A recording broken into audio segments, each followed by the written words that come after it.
how to make text on a screen easier to read in Windows 11 and Windows 10. To do so, use ClearType text feature of control panel in Windows 11 and Windows 10.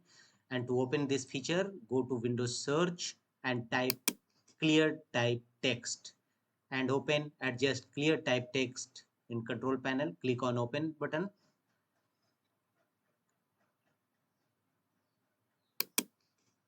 and make the text on your screen easier to read. Make the check against option turn on ClearType.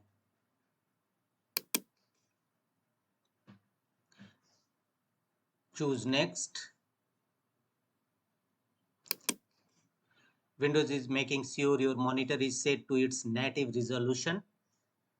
Your display monitor is set to its native resolution. Click on next.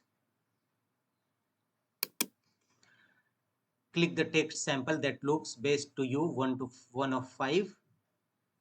Choose next.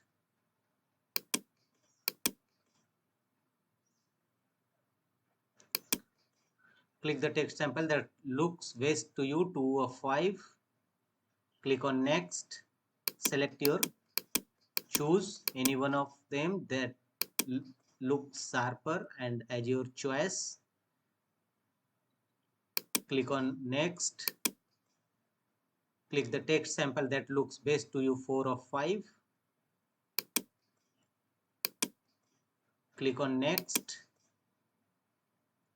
Again click on next and you have finished tuning the text on your monitor display. Finally click on finish. That's all.